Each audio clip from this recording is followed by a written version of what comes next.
Fala, meus queridos, fala, meu povo, tudo bem com vocês? Bom dia. Alô, mestre Tarzan, como é que eu tô aí, pai? Me conte, hein? Qual é a boa tirando veio e não ligar? Me diga. Pois é, estamos chegando aqui nesse céu de sábado de nuvens plúmbias, um negócio assim meio embaçado, aquela cara ainda um pouco amassada, porque a maresia, eu confesso para vocês que bate quando a gente tá, né, nesse tempo friozinho, esse tempo gostoso. Gosto bastante, diga-se de passagem. E nós estamos justamente passando por aqui. Daqui a pouquinho a nossa querida Luísa vai acessar aqui a nossa live para a gente poder bater um papo. Inclusive já está fixado aí, tá? Já está fixado. A gente vai conversar aqui um pouquinho sobre produção de texto, a linha dos eixos temáticos e como é que funcionam essas possibilidades para a coleta de repertório. Beleza? Então venha comigo que eu tô contigo. E a Lohane, como é que você tá, meu bem? Tudo direitinho por aí? Tudo certinho? Vamos lá. Olha só quem apareceu ao vivo e em cores. Bom dia, Bom pô. dia, querido. Tudo bem com você? Comigo tudo direitinho, com a graça de Deus. E por aí, qual é a boa tirando veio no ligar? Pô, só tem isso mesmo. E essa chuva, né? É Pense boa pra alguém. aquela maresia boa, aquela Pô, situação gostosa que dá vontade de ficar na cama até. e a gente aqui trabalhando. Opa, como diz minha mãe, é a profissão entrando, não tem pra onde correr, não. É isso aí. A gente nasceu inteligente, não foi rico. Minha mãe me diz direto, olha, vá trabalhar porque você nasceu inteligente, não foi bonito. Ela fala assim, você não nasceu bonito, você nasceu inteligente. É, Pois então. O pessoal tá passando por aqui, daqui a pouco a galera tá chegando devagarzinho. Provavelmente vão passar também alguns alunos meus e ex-alunos seus lá daquele colégio do interior, daquela rede do interior. A galera comenta sei, direto. sei. Vocês estão trabalhando juntos? Eu digo, estamos trabalhando juntos, embora a gente não tivesse nessa oportunidade de em si parar para poder bater um papo realmente, porque as demandas do dia a dia, elas acabam por tomar um pouco aí o nosso tempo, né? O bastante do nosso tempo.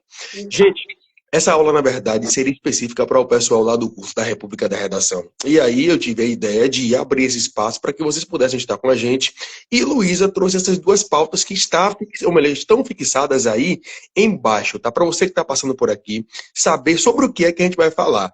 Eixos temáticos e a coleta de repertórios. E claro, aliás, o MEC acabou de divulgar para a gente que ele postergou por mais uma semana a possibilidade de pagamento e, consequentemente, de inscrições. Então, você que estava em dúvida se ia fazer ou não, você que teve um problema com o CPF, com alguma documentação, é a vida te dando nova oportunidade, viu?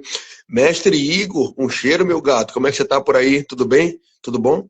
Pois é. Então, nós, naturalmente, pensamos em trazer para vocês hoje essa possibilidade aí de tratarmos sobre as áreas específicas que, de acordo com a cartilha do Enem e de acordo com os últimos anos, se vêm sendo abordadas. Claro que a gente tem percebido, principalmente nos últimos 4 anos aí, né, por aí a gente vai começar a falar sobre, uma gama considerável do eixo temático relacionado às minorias sociais, né? Que inclusive foi uma aula muito bacana que o pessoal do curso ano passado teve com o mestre Pablo de Geografia, que a gente tirou para poder falar um pouquinho sobre o repertório referente ao censo de 2022. E aí nós sim. podemos explorar, tanto que tem um corte que vocês já conhecem, né? Que é aquele corte famoso de que justamente os 2 meses antes da prova a gente falou sobre a questão do idoso, né, lá no curso. Tudo bem, tudo bom? Então vai ser dessa maneira que a gente vai conduzir e eu vou deixar que a professora Luísa faça as honras. Eu estou aqui justamente para poder dar esse suporte e contribuir, tá bom? Então, meu bem, vamos nessa que tá bom a beça. Vamos lá. Acho que minha câmera tá meio suja. Peraí, deixa eu dar uma limpada. Tudo bem, tudo bem, tudo bem. Ai, piorei. Eu também acho que sim, eu também acho que sim. Vamos Olha, ver, piorei mais ainda. vamos ver, vamos ver. Será que não tá meio úmido? Eu tava usando o tecido errado. Aí. Agora. Agora sim. Agora sim, muito bem. Bom, o que que eu pensei, né, com relação a isso dos repertórios Vamos e lá. dos eixos temáticos? Geralmente, uma dúvida que é frequente dos nossos alunos é com relação a professora, se eu não sei o tema, como é que eu vou ter repertório lá na hora da redação? Porque a gente vê que existe uma cultura de fazer redação como se fosse adivinhação, né? Então, eles esperam chegar lá na hora e, ai meu Deus, agora eu vou fazer aqui o que der. E, na verdade, o que a gente sempre tenta passar para eles é que existe uma forma de estudar para a redação, assim como você estuda para qualquer outra disciplina, que é por meio dessa estratégia do conhecimento dos eixos temáticos. Então, o que é que eu gosto de trazer, né? O Enem diz pra gente qual é o tema. Ele não esconde isso. No edital tem lá dizendo quais são as possibilidades de eixo temático. Não é uma coisa obscura, secreta, assim, interna, não. Ele tá lá dizendo. Então, o que a gente tem de eixo temático?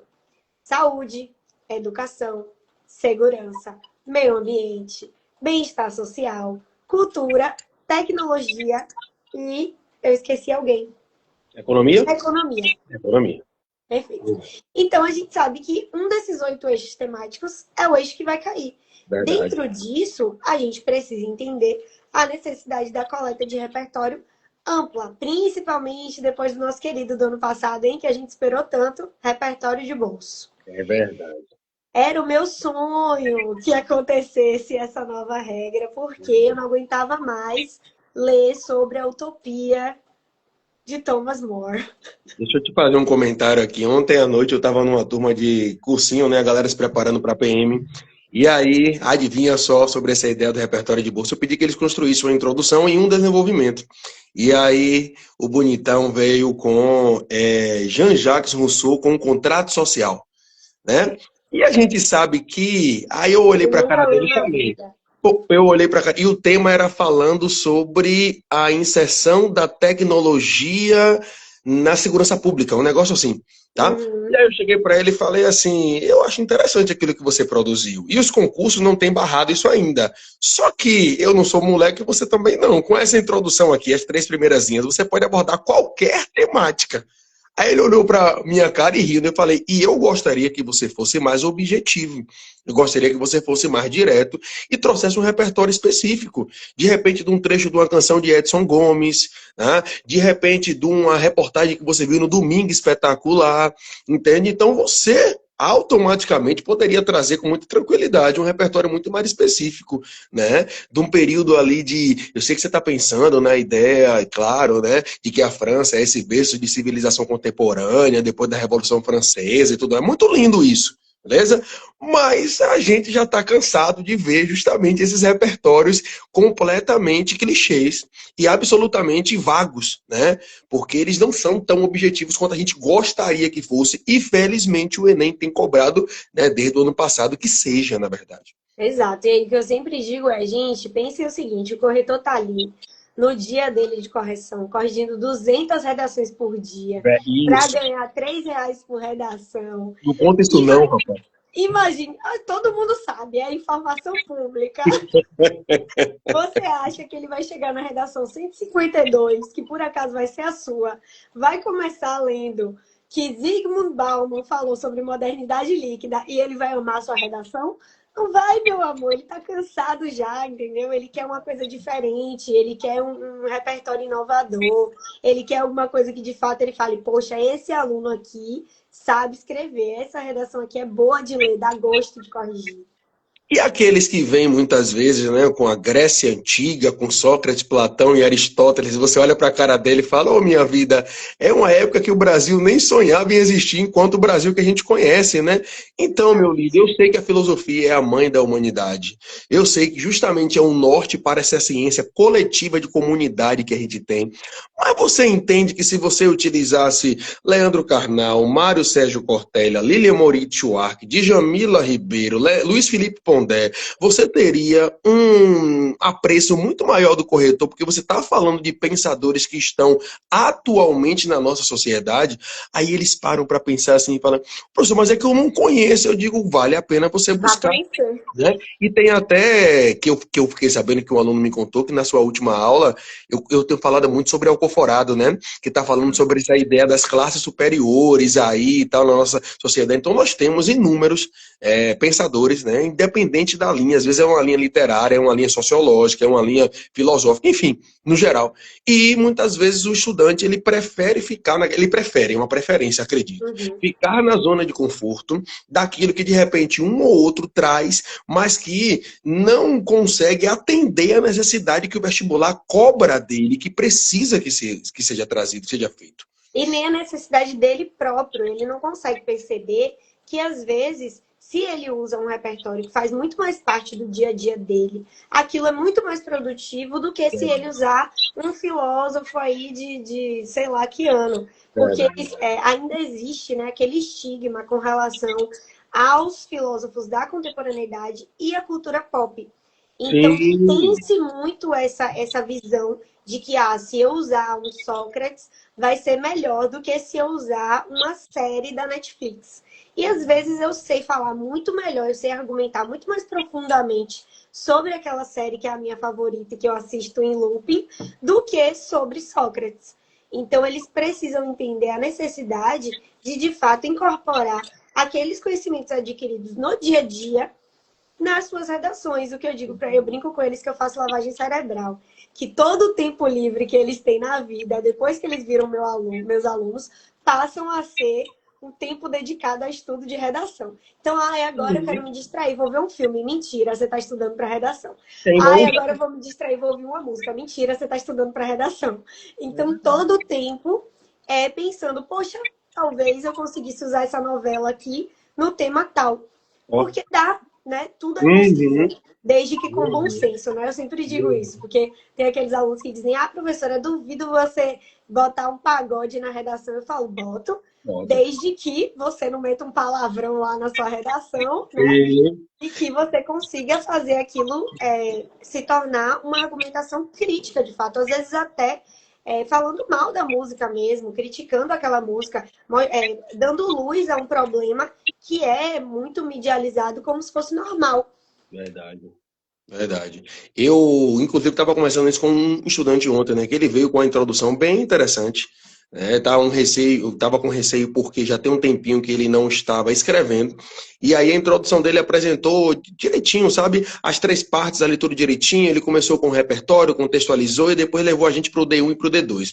E aí ele falou assim, professor, só tem uma preocupação. O colega, velho, que está estudando comigo, ele gosta muito de utilizar repertório filosófico. E aí eu não gosto disso, professor. Eu fico um pouco tolhido, sabe? Eu fico um pouco preso. E aí, um segundinho só que minha cachorra agora se empolgou aqui. Tá? E aí eu sei que nessa situação toda, acabou que ele falou assim, pô, professor, eu não gosto de assistir, muitas vezes eu não tenho nem tempo, porque trabalho e aí tem um estudo e tal. Eu realmente, não é a minha viagem essa onda filosófica. Assim, o que dá para salvar é que eu gosto muito de ouvir música. Eu falei, dá para salvar muito. Eu só não te aconselho você utilizar 12 repertórios musicais. Mas dá para poder salvar muito, a depender do que você escute, o filtro que você faça e a analogia que você traga, você tá, meu amigo, num campo espetacular. E aí eu comentei com ele, né, falei assim, pô, velho, você gosta de ouvir o quê? Aí ele trouxe os ritmos da cultura de massa, né? Eu falei, cara, o pagode tem algumas canções que, a depender da temática que você traga, ele consegue abordar perfeitamente algumas questões. Né? O próprio funk, né? Não o nosso funk brasileiro em si hoje, mas o funk brasileiro lá do início, que tinha muitas críticas sociais. Né? Hoje você tem um funk muito mais erotizado em alguns sentidos, ou com algumas apologias, né? A gente tem percebido isso. Aí eu falei para ele assim, pô, você pega uma canção como Favela, do Parangolé, você tem ali falando de mobilidade urbana, você tem ali falando sobre resistência social, certo? Que naturalmente você percebe que há um orgulho daquela comunidade, que, Luísa, eu acredito que você talvez tenha passado por isso também, né? Nos anos 90 ali, ainda que a gente fosse jovem, né? Era muitas vezes vergonhoso. Eu não nasci nos anos 90, não, Chico. Me respeita, eu sou novinha. Ainda que a gente fosse jovem, por exemplo, início dos anos 2000, era vergonhoso para as pessoas, muitas vezes, falar que morava em bairro periférico. Hoje é símbolo de resistência. As pessoas falam com enorme orgulho, eu sou Cajazeiras, eu sou Paripe, eu sou Castelo Branco, eu sou São Cristóvão, certo? Antigamente isso ficava um pouco escanteado. E isso mostra exatamente que, por exemplo, com a ascensão dessas pessoas vindas de comunidades inferiores e com esse olhar específico para essas minorias que estavam algum tempo escanteadas, isso traz, obviamente, um orgulho que antigamente era o oposto. Então é esse olhar que eu digo, poxa, velho, você pega uma redação que dificilmente vai cair no Enem, mas falando sobre a questão da crise climática, da situação complicada em relação à chuva. Por que você não pegar aquela música? Eu sempre esqueço do Psirico que fala isso. Isso, na encosta da favela tá difícil de viver. E essa época do ano a gente sabe que Salvador passa por esse caos. Entende? Então você tem inúmeras possibilidades de abordar. Você que gosta do reggae, como eu falei aqui, Edson Gomes, você tem aí o Cão de Raça, essa galera que traz com muita propriedade, né? Ou melhor, né? Edson trazia, porque parou de compor, entre aspas, há um tempinho. Você tem ali, eu digo para eles, eu fico muito feliz que em vida Mano Brown pode ser reconhecido como ser brilhante que ele é. Fico muito feliz disso. Não só pelo apreço popular dele na questão do podcast, mas por ter recebido o título de doutor honoris causa, inclusive da Universidade Baiana.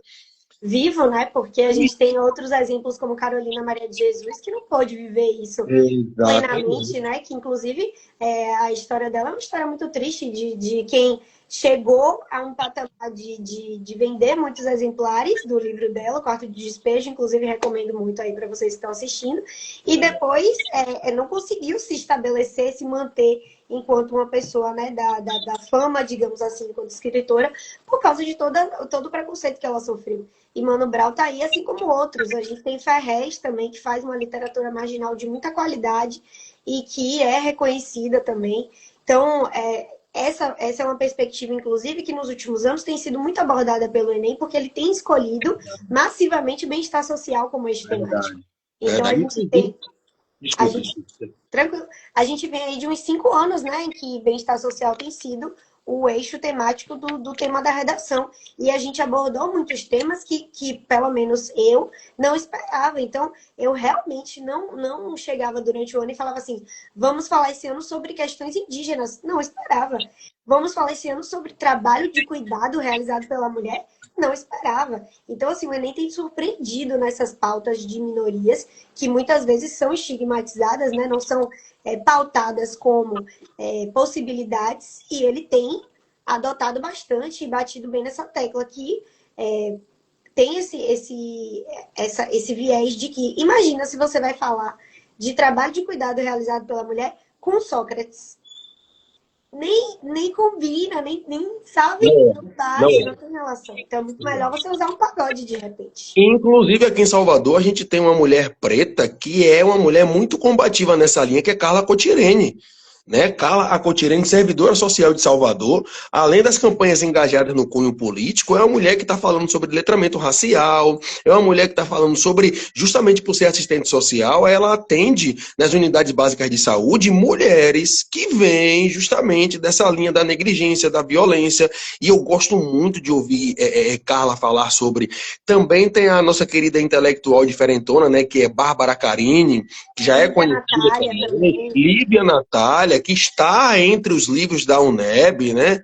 Aí eu tenho caiu no concurso de professor que a gente fez, caiu um poema dela no concurso. Eu não fiz, ó. Que bacana. Eu nem lembro qual foi esse concurso, viu, Tito? Eu não sei se foi não sei se foi de professor específico ou se foi o concurso do CNU. Tô na dúvida agora, mas eu lembro que caiu um poema dela, todo mundo ficou falando na época. Mas assim, nomes que se você não pesquisa, você não conhece, se você não é da bolha, né? Pra gente é mais acessível porque a gente tem essa atualização constante de conhecimento pela nossa profissão. Mas os estudantes tendem a ficar muito limitados naquilo que já é canonizado. Então, Bauman é um clássico que, felizmente, o Enem já adotou como sendo um repertório de bolso. Mas os alunos ficam ali insistindo, né? Então, quando eu digo assim, gente, qual é a sua série favorita? Ai, mas minha série favorita é tão boba. Aí o aluno fala, sei lá, Elite. Elite tem uma porrada de repertório. Elite é uma série ruim, tá, gente? Vamos aqui. Eu assisti só 2 temporadas, não aguentei passar disso, não. Nossa, Tito, todas as outras são iguais.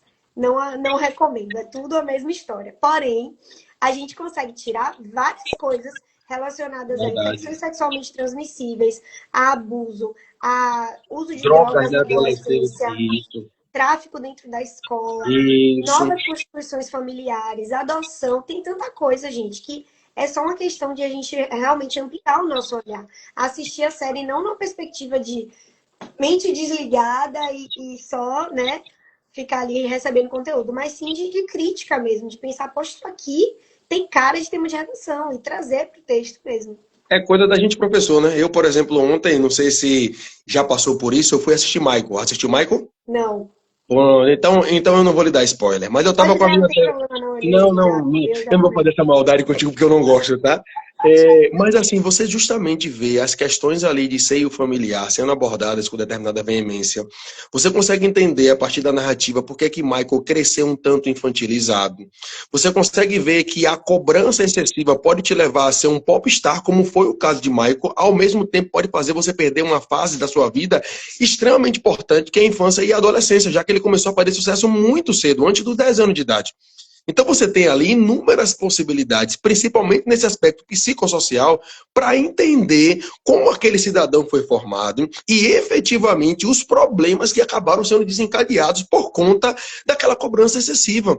Sabe? Por conta aquele nível de exaustão, aquela pressão, a violência que ele sofria dentro de casa, a perseguição em alguns aspectos também. Então veja que eu teve um momento que eu fiquei assim, caraca, velho, olha quantas possibilidades a gente tem para poder trazer, certo? E muitas vezes você assiste aquilo de maneira passiva e não consegue fazer esse trato fino para direcionar para o que você precisa. Quantas vezes a gente não está discutindo uma temática e a gente traz um repertório, qualquer que seja, e o aluno balança a cabeça, tipo assim, eu conheço isso que você está falando aí.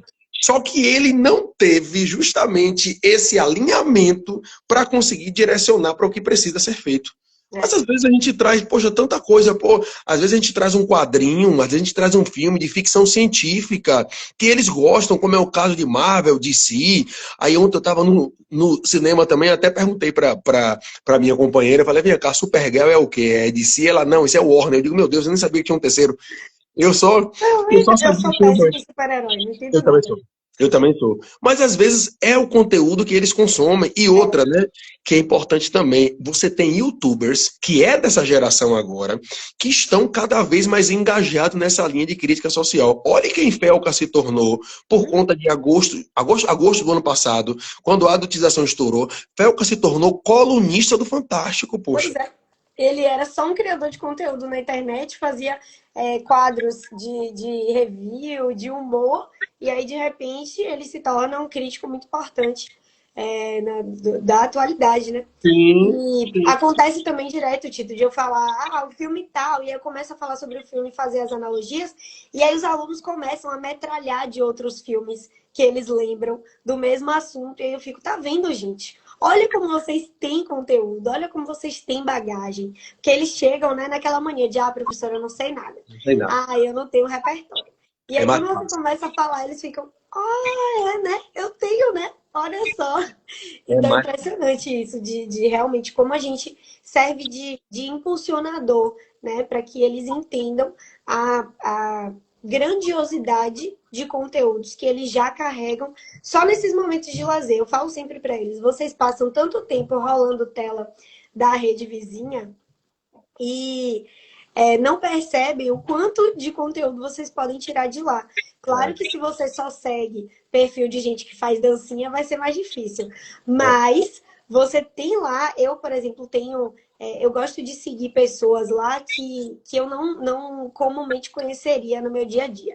Então eu sigo uma moça que trabalha com coleta de material reciclável em Curitiba. E aí ela fala muito sobre isso. Eu jamais conheceria uma pessoa assim no meu dia a dia.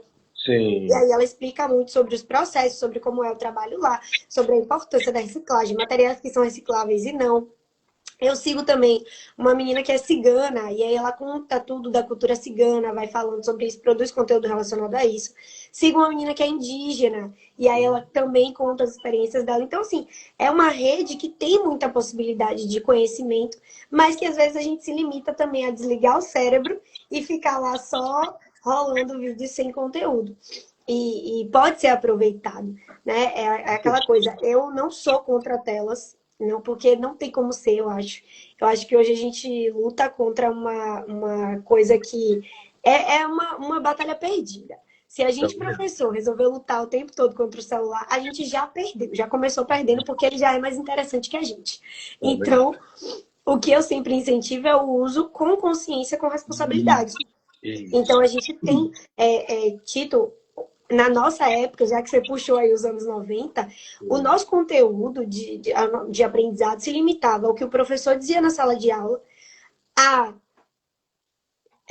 enciclopédia Enciclopédia. A gente ia pesquisar na enciclopédia, É, pesquisar, né, entre aspas, na ainda tem algumas enciclopédia. relíquias dessas aí, ainda tem, viu? Pô, Negócio.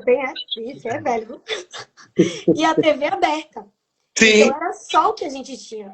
E verdade. hoje você tem tudo. Você tem tudo na palma da mão. Então, por que não explorar isso? Por que se limitar aos filósofos de não sei que ano, do século XV, se eu posso descobrir coisas novas da contemporaneidade, se eu posso descobrir pessoas que são muito importantes, que escrevem grandes textos, grandes livros e que eu posso usar na minha redação, ou até me aprofundar mais na cultura pop, isso é uma coisa que eu gosto mais, né?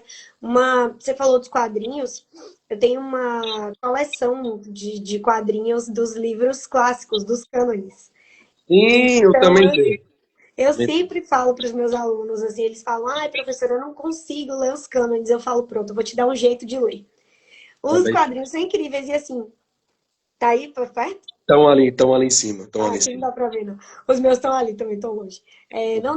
Não substitui, lógico, né, a prosa, mas assim, ajuda, principalmente para quem quer começar. Deixa eu ver o que você tem aí.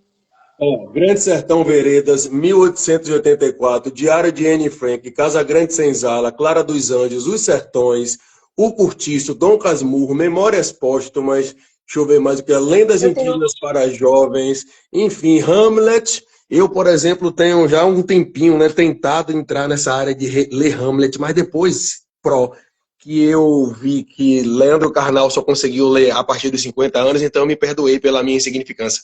Entende? É isso. Então, Tem coisas que a gente não precisa lutar agora. e ainda não está preparado, né? Sei lá, por algum motivo, e aí você vai ganhando essa maturação. E vocês também precisariam pensar por essa perspectiva, sabe? Se é algo que você está sentindo que ainda não é sua área de domínio, você pode com certeza partir para uma outra que vá te trazer um apreço maior. Então, assim, eu vejo muito essa cobrança desse negócio deles quererem consumir, de repente, algumas coisas que não estão dentro da realidade dele, que é o que a gente está falando aqui, né? Você pode justamente estar acompanhando essa ideia do YouTube de trazer conteúdo segmentado, e tem sido uma derrocada muito grande das TVs abertas. O índice de audiência caiu muito. Eu não tenho televisão na minha casa desde Nem eu. 2020. Eu não Eu sei não a tenho. última vez que eu tive TV. Eu não tenho, certo? Porque aqui tudo a gente consome direcionado. Então eu tenho um celular e tenho um computador com uma tela de um tamanho considerável. Quando eu quero assistir, naturalmente eu chego ali e coloco alguma coisa que me interessa. E olha que eu sou um cara que estou consumindo conteúdo o tempo inteiro. Eu sou Uhum. aquele tipo de cara que, tipo, aos domingos eu não me sento em frente à TV para poder assistir um Domingo Espetacular ou um Fantástico. Uhum. Mas durante a minha semana, no meu tempo livre, eu pego as matérias que me interessam lá, que eles postam no YouTube, e vou consumir. E aí leva aquilo como base de repertório, então a gente vai discutindo uma coisinha ou outra. Velho, eu digo pra ele, gente, você tem algumas temáticas aí, por exemplo, Domingo Espetacular, toda semana você tem caso de violência contra a mulher, golpes cibernéticos, toda semana você tem, relacionado à linha de pirâmide financeira, por exemplo. Tá? Então você tem aí uma gama de possibilidades de temáticas que são recorrentes e que em algum momento você pode utilizar como repertório. Talvez não na redação do Enem, mas de um outro vestibular. Por exemplo, a UNEB traz um tema relacionado ao cunho mais regional e que certamente naquele ano que caiu, se não me engano, foi 23, falando sobre o cigarro eletrônico, foi 22 ou 23. Me falha a memória agora, tá? Que você, com certeza, além daquilo que você já ouvia no dia a dia, você tinha inúmeras informações nesses conteúdos para poder trazer. Então, assim, falta mesmo é esse cuidado apenas, porque o conteúdo é consumido. E como eu digo para eles, né? Quando eu converso com eles, eu falo assim, ó, eu também faço a redação do Enem. Eu também faço. E por isso, eu costumo me programar para 1 hora e 15 minutos. Claro que aí eles falam, professor, mas o senhor é professor e tal. Eu digo, o meu cronograma ele é muito bem definido. São 15 minutos para eu poder pensar o que eu quero escrever. Geralmente me vem uma enxurrada de ideias. Eu tento selecionar as duas, dentre elas, uma tem que ser diferentona. Tem que ser, ano passado, por exemplo, eu fui falar sobre a linha do envelhecimento dentro da perspectiva dos personagens Bentinho, de Dom Casmurro, e Brás Cubas, de Memórias Póstumas. E mostrei, tentei trazer, né, na minha produção de texto, que a perspectiva do envelhecer no século XIX é completamente diferente da de hoje. Porque você antigamente, você vai lembrar, né? A pessoa chegava aos 50 anos, cadê o velho e a véia estão aí? Hoje em dia, Coroa. com 50 anos, eles estão muito vívidos. Até porque nós temos uma expectativa de vida do brasileiro que era, naquela época, século XIX, de 45 anos. Hoje a gente já está chegando quase aos 80. As mulheres vivem em média 78, os homens 75. E as mulheres vivem mais porque elas se cuidam mais e se envolvem menos problemas, isso é óbvio. Então você tem inúmeras, sabe, situações que poderiam ter sido abordadas, e a gente viu, né, que boa parte, pelo menos dos meus estudantes, não sei se foi a sua situação, eles trouxeram up Altas Aventuras, claro. ou a substância. É. Os melhorezinhos, assim, lembraram do curioso caso de Benjamin Button. Os Sim! melhorezinhos lembraram disso, mas a maioria ficou ali no up mesmo. E aí, essa questão do tema do ano passado realmente foi um tema que, na nossa perspectiva, era um tema bastante simples e abrangente. Você tinha muita coisa para falar, mas os alunos ficam naquela de o que eu sei, a up, só lembra de up, e aí vai se pautar todo naquilo ali. E eles Eu coloquei para eles, só um pequeno adendo, eu coloquei para eles uma coisa, eu digo, gente, esqueça o fator político efetivo. Mas pense, por exemplo, o Brasil tem um presidente que é um super idoso. Lula tinha acabado de completar 80 anos. A Bahia é o estado brasileiro com pessoas com o maior número acima de 100 anos, são mais de 3 mil pessoas. E eu tinha esses repertórios porque na aula com geografia, o professor de geografia trouxe isso pra gente. E aí, para o estudante do curso, eu falei assim, ó, você não pode olhar para minha cara e dizer que você não teve repertório. Porque ele trouxe essas informações que são muito importantes. Que a pirâmide do Brasil ela está se tornando uma pirâmide invertida. Nós estamos com um número muito grande de adultos partindo para esse campo idoso. E aí ele até trouxe, né? Vai causar um desequilíbrio na balança comercial. Porque pouco jovem trabalhando, você tem pouco jovem pagando o INSS. E o INSS que a gente paga hoje não é para quando a gente se aposentar. É para quem está aposentado depois. Entendeu? É assim, velho. Então, assim, tudo isso foi muito bacana. Oi. Eles falam muito, geralmente, né, meus alunos, sabem muito sobre redução da taxa de natalidade, sabem muito sobre como as mulheres hoje não querem mais ter filhos, né? São raros os casos que a gente vê. Mulheres da minha geração, por exemplo, minhas amigas, ninguém tem filho, ninguém pretende ter. É raro entre as minhas amigas alguém falar, ai, quero ter filho. Muito raro. Porque a gente tem outras prioridades hoje, né? E isso impacta também na pirâmide etária. E não é algo desconhecido, eles sabem disso, só que na hora eles não conseguem fazer as devidas associações. Um outro repertório também, eu tinha um aluno que dentro da perspectiva de questões urbanas, né, que geralmente os temas estão associados, ele sempre usava um jogo que eu não conhecia, que é SimCity. Já ouvi falar, mas também não conheço. Já ouvi falar. Então, SimCity, de acordo com a explicação que ele me deu. Opa. É um jogo que você constrói a cidade, você é tipo o prefeito. E aí você tem que lidar com todos os problemas urbanos. Então você é o responsável pela coleta de lixo, você é o responsável pela segurança da cidade, pela mobilidade urbana da cidade, você é responsável pelo funcionamento mesmo da cidade. Então, vários temas dá para você usar SimCity. E aí, nessa mesma perspectiva, os jogos de RPG, Tito, são muito ricos. Vários deles jogam RPG e não se tocam do quanto eles estão consumindo o repertório ali. Esses jogos são cheios de histórias, de construções ali em torno de, às vezes, uma era medieval que é ponte para as questões da atualidade. Então, o jogo também é uma possibilidade que eles não lembram. Assim como uma outra. E são as duas coisas que eu mais tô vendo ultimamente, né? E bato na tecla para eles lembrarem: jogo e dorama. Opa! Dorama. Palavra recentemente inserida na nossa língua portuguesa, né? Eu digo para eles direto que nós temos uma ABL que aceitou a palavra, se não me engano, em 25 ou foi 24. E aí, sim, você já, eu digo para eles, vocês já estão podendo utilizar sem aspas, né? E eu, por exemplo, me ativo, nunca assisti nenhum, mas me ativa é esse olhar melhor para os doramas depois do Round Six. Que para mim foi. É dorama, não? Não é uma. Rapaz. É dorama. Dorama não é série coreana? Isso. Então, o Round Six é coreano. É que eu pensei que fosse seguir também a linha de novela. É coreana, sim. Eu pensei que fosse mais tipo uma novela, tipo aqueles drama box que a gente vê de vez em quando aparecendo, pelo menos eu vejo, né? Aparecendo e tal. Então eu imaginei que fosse mais na linha da novela, tá vendo? Olha, Interessante. Não sei, eu também não tenho tanto conhecimento assim de dorama, não, mas eu acho que na época, inclusive, as pessoas falaram que, vocês ficam falando mal de dorama e todo mundo assistiu Round Six. Então eu acho que é, mas enfim, não tenho certeza. Mas o fato é que Uhum. a gente, de fato, se atentou mais a esse tipo de conteúdo produzido pelos coreanos por conta dessa série. Mas tem vários doramas que... Eu tenho alunos que só assistem dorama, que é o único tipo de série que eles assistem. Eu falo, gente, Sim, aproveitem isso.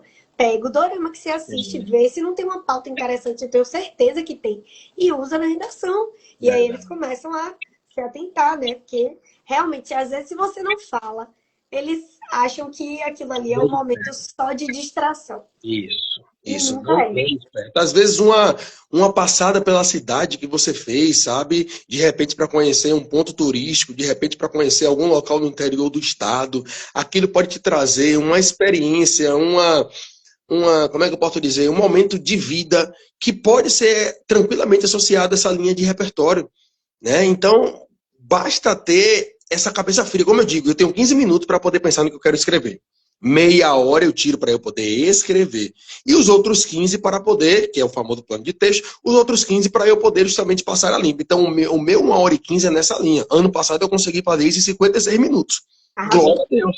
Entende? E olha que assim, eu acho que eu demorei até um pouco mais pelo fato de que eu me obrigo, enquanto professor de literatura, a colocar um repertório literário. Ah, E eu pensei em inúmeras obras, mas falei, não tá trazendo o que eu quero, velho. Não tá. Eu gostaria de, poxa e tal. E eu sou um cara que eu me atenho à literatura brasileira. Então eu sim. confesso que algumas situações da literatura internacional eu deixo passar. E aí eu fiquei pensando como é que eu poderia trazer, como é que eu poderia abordar, até que me veio essa ideia de fazer essa relação. Entende? E consegui lograr êxito, tirar uma nota que me deixou muito satisfeito, né, nas avaliações. Inclusive, mandei para alguns colegas, para que os colegas pudessem dar uma olhadinha e tal.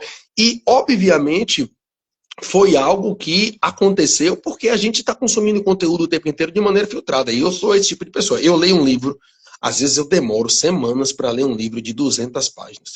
Por que que isso acontece? Eu vou riscando e vou anotando do lado. Porque quando eu quiser revisitar, eu já tenho ali, vai ter aula de impressões de leitura. Inclusive, tem alunos meus que estão passando por aqui, que eles temem o aumento das impressões de leitura, né? Que é a hora que a gente faz aquela roda de conversa para saber quem leu o que mesmo.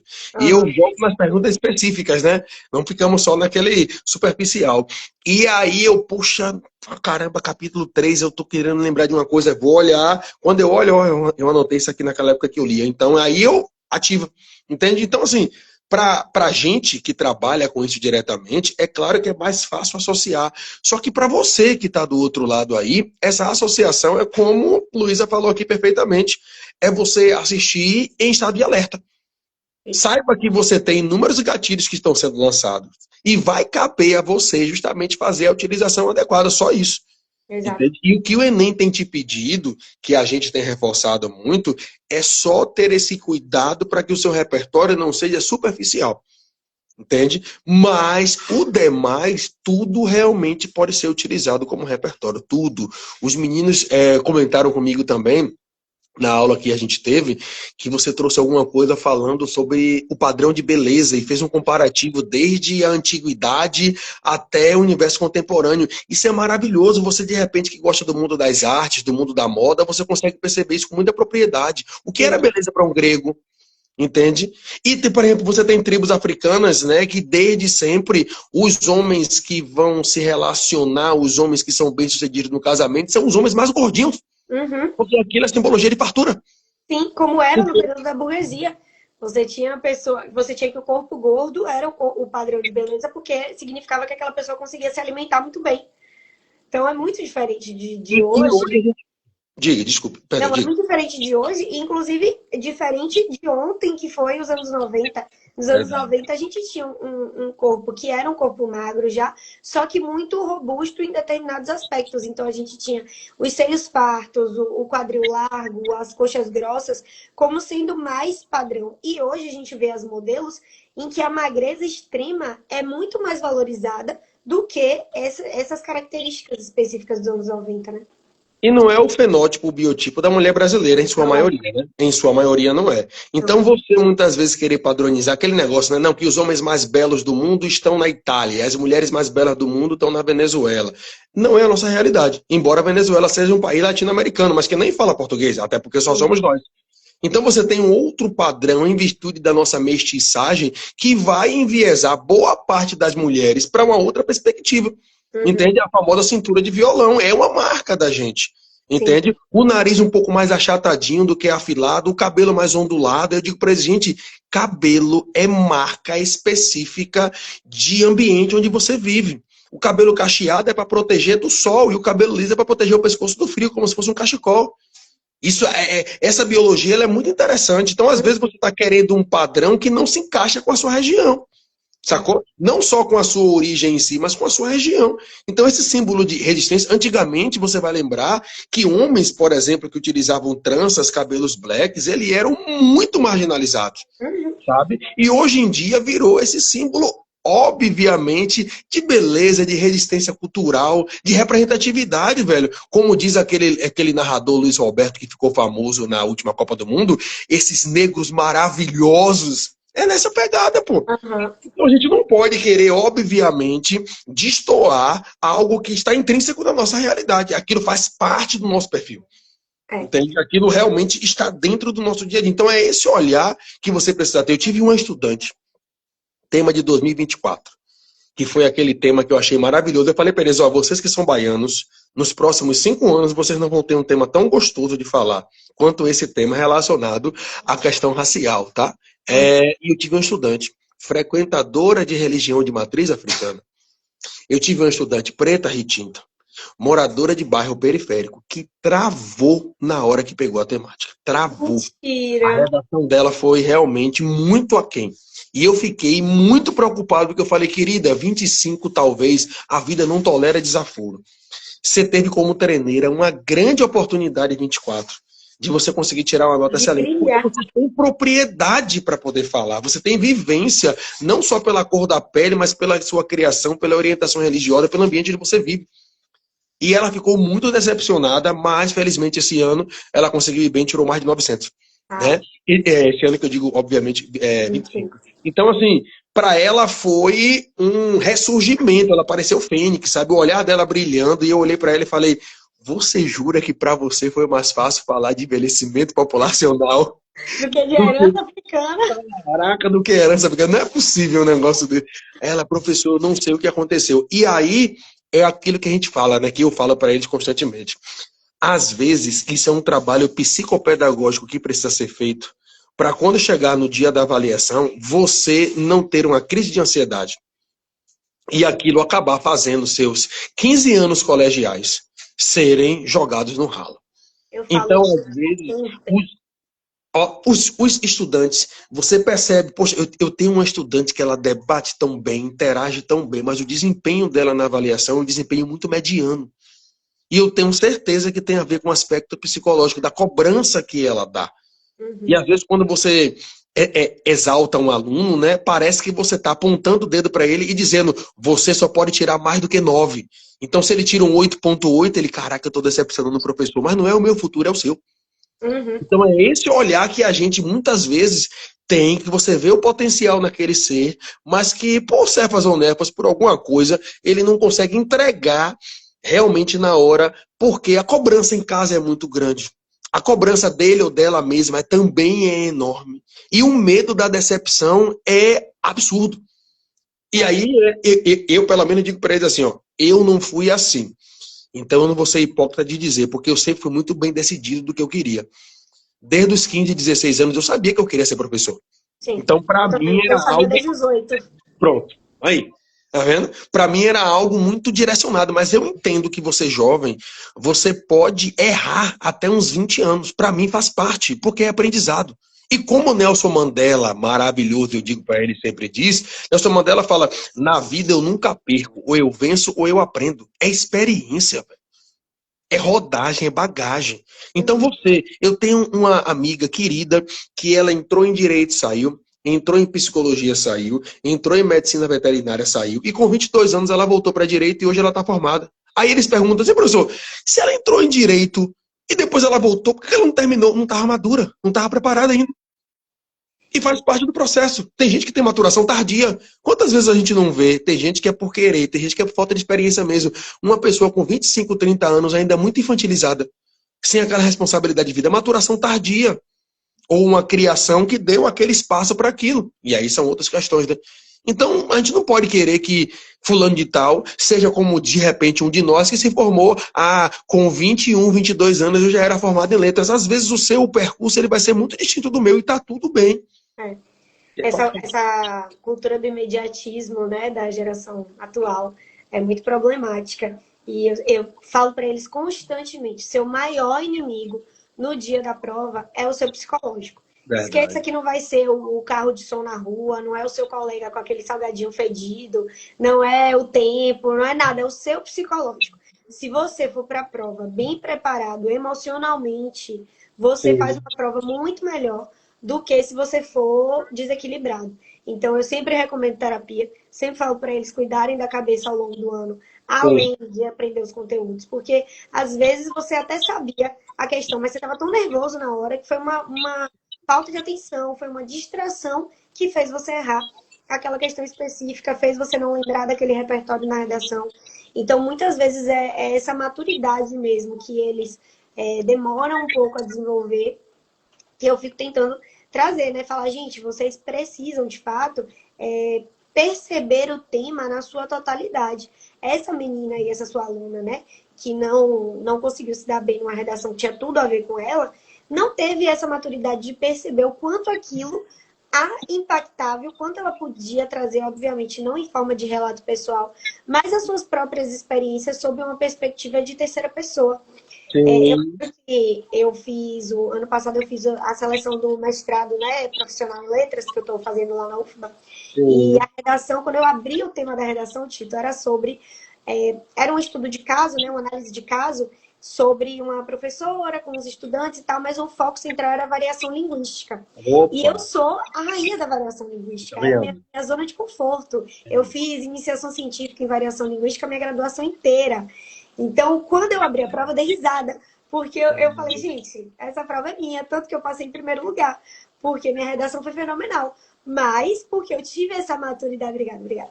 Eu tive essa maturidade de olhar para o tema e falar, caramba, aqui eu sei o que eu estou fazendo. E às vezes Sim. eles não têm, né? Mas eu tenho 30 e poucos anos já.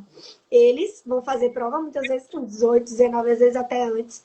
E travam justamente porque tem tanta coisa para falar que eles acabam se perdendo e não conseguem fazer aquela etapa da seleção, que é tão fundamental para elaborar o texto, né? Depois do projeto de selecionar tudo bonitinho, só o que eu vou falar, passar para o rascunho ou a folha definitiva, enfim.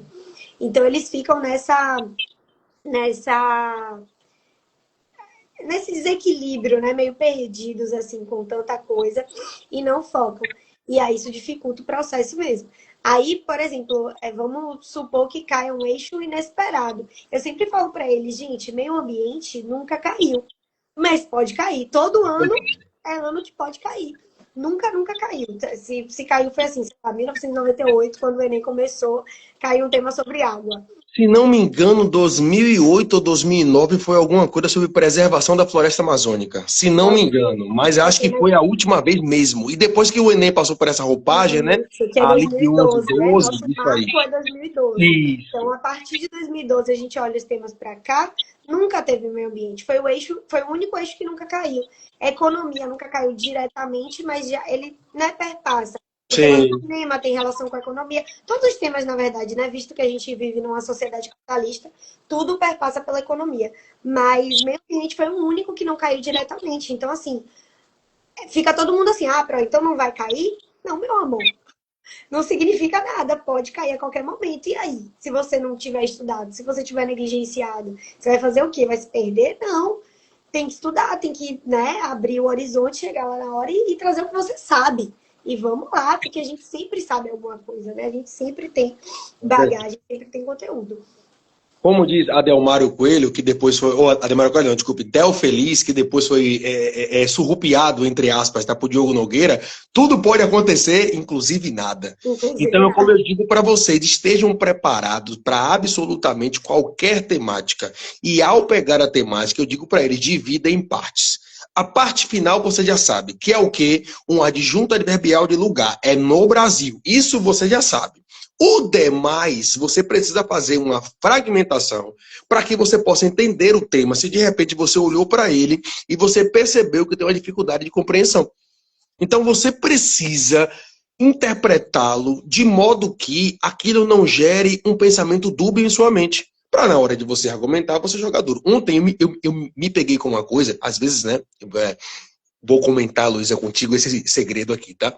Às vezes eu escuto uma canção e aí eu tenho uma péssima mania de menosprezar a canção no primeiro momento, porque eu acho que aquilo que o eu lírico está trazendo, aquilo que o compositor trouxe, aquilo é trash, como diz a juventude, tá? Aham. Aquilo é fraco. Por exemplo, quando eu era jovem, meu pai tinha um preconceito muito grande, né, com a situação da assimilação escuta do reggae. Então, embora eu tenha crescido em bairro periférico, né, em Itinga, Lauro de Freitas, alô, minha galera, tá? Eu tinha muita dificuldade de acessar isso, porque não era a minha realidade em si. E aí eu escutava, né, Edson Gomes cantando quando a Etiópia dos etíopes, né? Eu sempre conto isso pra eles. E eu, que merda, velho, Etiópia dos etíopes, isso é óbvio. Que música. O cara para um tempo da sua vida pra poder escrever uma merda dessa. Tô eu na graduação de História, o professor vai falar sobre fascismo, e aí ele larga a música pra gente. Quando Mussolini invadiu a Etiópia naquela batalha brutal. Eu, peraí, velho. Não. Então, Essa desculpe, música ruim é boa? desculpe, Edson, perdoe a minha insignificância humana. E aí ontem, né, inclusive a galera que tiver na primeira série comigo trabalhando artes ou literatura, já vai ter essa inserção nova. Ontem eu estava passando, eu tenho um livro que ele tem todas as obras do Louvre, e estava passando, assim com meu filho brincando, e encontrei um quadro chamado Retrato de uma Jovem Princesa, que é de Pisanello. E essa jovem princesa, no fundo, ela tem columbinas. E Columbina me lembrou a música de Ed Mota, que não sei se você conhece. Seja minha menina, só me... Pronto. E aí, o que foi que o prof foi fazer? Foi pesquisar o que significava Columbina. E aí, velho, eu achava essa música tão vaga, sabe? Que depois eu falei assim, peraí, Tito, você com essa sua mania horrível. Primeiro que a música é de Ed Mota e Rita Lee. Então Sim. você tem dois grandes feras. Ed Mota é uma pessoa assim socialmente muito complicada, extremamente preconceituosa, mas é um cara genial naquilo que ele faz, se propõe a Aham. fazer. Domina muitos instrumentos, tem uma voz muito potente, enfim. Aí a canção fala assim, ó, sou um triste perro mal amado. O mestre Sala desacompanhado, um bufão no salão a cantar. O refrão, Colombina, seja minha menina, só minha. Aí ele fala assim, juro para sempre ser Arlequim. E aí eu fui ver que a história conta que Colombina era uma mulher casada com Pierrot. E Pierrot sabia que Colombina tinha um amante de nome Arlequim. Então a canção tá trazendo toda uma relação, num clima carnavalesco, de um cara que tá pedindo para a esposa, mesmo sabendo que ela tem um amante ou a companheira, voltar para ele, não necessariamente traição. E aí eu falei, cara, eu canto essa música semanalmente. Passa na minha playlist, eu adoro essa canção. E nunca tinha pensado que Pierrot, Colombina e Arlequim seriam elementos dessa arte clássica. Ou seja, eu consegui, que aí é como eu faço, né? Eu consegui essa coleta de um repertório para eu poder utilizar nas aulas de arte e literatura quando eu falo de Renascimento. Você entende? E é E massa que os alunos ficam assim, ó. Ah, meu Deus, é, professor. eu fiquei assim ontem. Eu Aham. falei, não acredito que eu escuto isso há tanto tempo e que eu não tive a curiosidade de pesquisar a origem da canção colombiana. Se eu não estou entendendo, né? Que isso muitas vezes, não sei se você já viu uma entrevista de Djavan explicando açaí, né? Uh-uh. E eu acho muito boa, diga-se de passagem, né? E aí teve um colunista que escreveu que Açaí era uma música no contexto das músicas vagas, que Djavan tem esse perfil de escrever músicas vagas. E aí, Sim. naquele programa Por Trás da Canção, ou é o Som do Vinil, um dos dois, aconteceu que Djavan foi explicar, não, a música tem todo o contexto. E para você poder analisar um contexto, você precisa viver norte, região norte do Brasil. Uma região que vive do extrativismo do açaí. O açaí lá é fruta rainha. O açaí lá é café da manhã, almoço e janta. Aí Djavan explica, né? Quando eu digo açaí guardiã, é porque é a fruta potente de lá. Zoom de besouro imã, porque a coleta começa de madrugada ainda. E você tem os besouros ali. E ele fala, branca é a tez da manhã, porque a claridade da manhã chega para poder afastar esses animais e, ao mesmo tempo, o açaí, naquela metáfora, né? Ele recebe a luz que vai levar o pão de cada dia e o alimento de cada dia para aquele fornecedor. Então, quando eu digo esse verso final, que branca é a tez da manhã, tem a ideia do amanhecer e tem a ideia do dinheiro vai chegar na mesa daquele cidadão. Aí você para e pensa, caraca, o cara conseguiu chegar nesse nível de analogia. Claro que muitas vezes para você chegar nesse nível, você precisa ter anos e anos de leitura, de experiência e tal, tal, tal.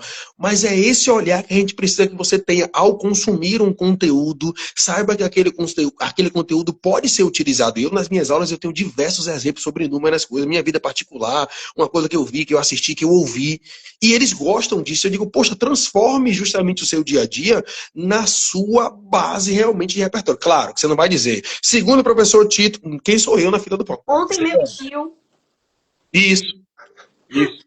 eu, Meu, eu, pronome possessivo pessoal. aí eu falo sempre, a menos que seu tio seja Neymar, não vai Opa, ser muito relevante para a redação. opa, opa. Não que Neymar seja um grande exemplo de, né, nada, mas enfim, Eu, futebol. eu, tô É, quase, eu tô quase te perguntando um pouco mais sobre isso, tá? Mas eu não vou te comprometer, não. não vamos entrar. Porque Fala assim, disso, o Brasil joga hoje. Não, só falei pra poder sacanear, tá?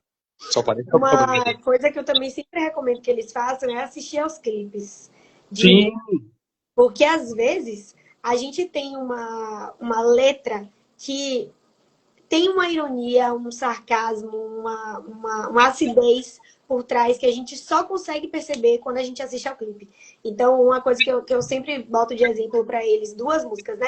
Uma é Pretty Hurts, de Beyoncé, que na letra ela fala de algumas coisas relacionadas à beleza, mas no clipe tem vários momentos em que você vê distúrbios alimentares e ela não trata de distúrbio alimentar na letra, mas no clipe você vê as modelos que comem e vomitam, as modelos que fazem bolinha de algodão para encher a barriga e não se alimentarem. Então tem vários momentos assim muito específicos, elas tomando injeção, elas fazendo bronzeamento artificial, várias coisas que são típicas, né, dos distúrbios alimentares e dessa coisa do padrão de beleza.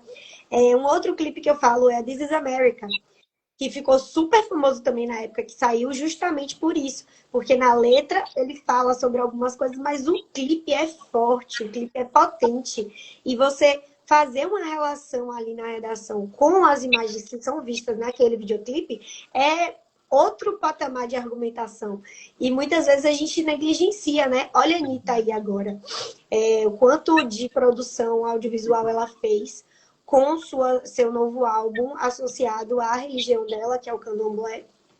E o quanto isso também é muito potente, porque se você reparar as letras, parecem uma música de romance. Se você ouve a música de olho fechado, você não associa imediatamente com, exceto a música que ela fala, né, de sete saias, de sete encruzilhadas, que é mais específica. Mas tem uma outra que eu tava ouvindo, eu não me lembro agora qual é o nome dela, mas que parece uma música de romance, que ela tá cantando pra alguém que ela tá apaixonada. E quando você assiste o clipe, você fala, meu Deus, quantas referências, quantos elementos visuais ela traz que nos remetem a essa cultura tão potente das religiões de matriz africana. Então, às vezes, é uma questão mesmo de a gente incorporar outros saberes e outras perspectivas aquele conteúdo ali para conseguir usar no nosso texto. E mais do que isso também, né? Para enriquecer nosso repertório sociocultural enquanto ser humano, enquanto cidadão. Toda vez que algum aluno me pergunta, né? Professora, você tem um livro para indicar para a redação? Eu falo, eu vou indicar um livro para a sua vida. Porque para a redação você tem aí YouTuber para te dar resumo de livro. Eu vou indicar um livro para sua vida. Geralmente eu começo indicando o Quarto de Despejo, porque sim. eu acho que é um livro. Existe Luísa antes do Quarto de Despejo e Luísa depois do Quarto de Despejo. Porque Quarto de Despejo é aquele livro que a gente lê sem nenhuma expectativa, que a gente sabe que foi um diário escrito por uma favelada, é isso que a gente tem, né? O diário de uma favelada. E aí, quando você pega, é uma riqueza tão grande de vivência que você se encontra naquele estado de, poxa, nossa, né? Como alguém viveu isso de verdade e eu tô reclamando porque hoje eu queria comer, sei lá, macarrão e só tem arroz, né? Então, assim, o fato também de você, e aí vem a variacionista aqui falando, né? De você pegar um livro que foi tão importante, escrito numa norma fora da padrão da língua portuguesa, você fica em êxtase. Você fala, caramba, se ela conseguiu, qualquer aluno meu consegue. Né? E isso, eu passo isso para os alunos também. Gente, vejam o quanto ela foi importante, o quanto ela é importante na literatura brasileira, escrevendo dessa forma. Uma mulher que era semi-analfabeta, que aprendeu, que foi se alfabetizando com a filha, depois que a filha conseguiu se formar e virar professora, que era o sonho dela. Então tem várias nuances aí. Eu acho que ele é realmente um livro transformador, assim. E é isso, todo o repertório, eu acho que tem esse quê de mudança de vida, né? E não só para uso de redação. E aí, consequentemente, você usa na redação, porque já faz parte ali de quem você é. Né? Eu comecei falando de uma coisa e fui enveredando por Mas a outras. gente, professor, isso é normal e eu gosto muito disso. Meus alunos sabem que eu sou dessa maneira também. Eu começo falando uma coisa, quando eu mesmo vou ver, eu venho cá, gente. Eu estava E falando que eu do cheguei que nisso. mesmo antes de trazer esse exemplo aqui. Você trouxe aí, por exemplo, né, Anitta, foi isso? Anitta, sim. Aqui na Bahia nós temos duas referências muito fortes disso daí. Uma delas, principalmente, né, que é eu gosto, tá? Tem muita, a maioria odeia, mas eu gosto. Eu gosto de Tá, Daniela Mercury, cantora. Eu gosto no palco. tá. Ela é problemática, ela é lacradora, Não ela é vou muitas julgar. vezes boçal, ok? Mas eu gosto. Eu gosto da voz de Não Daniela. vou julgar, porque quando eu ia para carnaval, eu ia atrás do trio de Cláudia Leite, que eu também não suporto Tá enquanto ser tudo humano, bem, mas eu ia atrás do trio. Então vamos aqui tá nos tudo manter sem bem. julgamentos. Não, de verdade, eu gosto daquilo que ela entrega enquanto voz. E eu sinto que ela tenta entregar uma performance também, mas a questão toda é que o aspecto interpessoal é muito complicado. Entende? Por N fatores.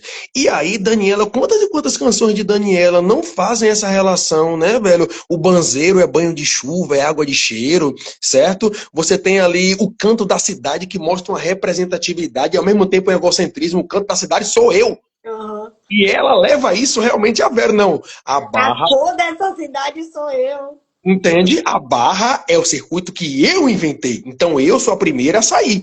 Se Uhum. a, porque eu sou a primeira, então ela tem essa questão relacionada. Você tem Margarete, que hoje está enviesada na área política, mas, velho, eu sinto falta de ouvir também a voz de Marga, certo? No nosso carnaval. Eu sinto falta de ouvir. Todo mundo canta Faraó, mas Marga cantando Faraó é outro nível. É. Entende? É outro nível, é um negócio assim transcendente. E falando sobre Carolina, Carolina tem uma passagem diversa, né? Eu tenho umas 3 ou 5 que ficaram marcadas na minha mente, mas ela tem uma passagem quando ela diz assim: a favela é o quarto de despejo da cidade. Somos o lixo que eles jogam fora. Isso é de uma profundidade violentíssima, velho.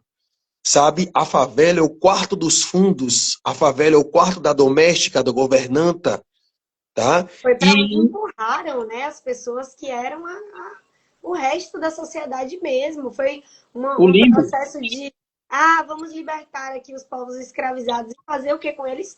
Jogar fora, esconder, empurrar para longe. Aí eu me lembro também de releituras que foram feitas, por exemplo, sobre obras que se passam no sertão. Né? Sim. Você tem Vidas Secas, você tem o 15, você tem Morte e Vida Severina, enfim. E aí ela chega um momento que ela fala que a fome é amarela. Quando eu escuto ela falar a fome é amarela, eu me lembro daquele ambiente de semiárido que a xilogravura muitas vezes tenta exaltar, certo? Que aquela população em si, naquele ambiente, passa por esse grau de miserabilidade social.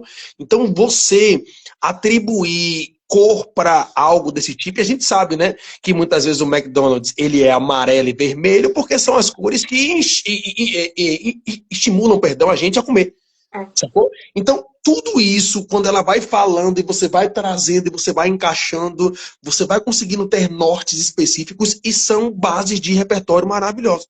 Teve aquele trecho também que ficou bem famoso na época que estava na última eleição do presidente Lula, que ela fala assim, a fome é professora, o Brasil precisa aprender com quem já passou fome.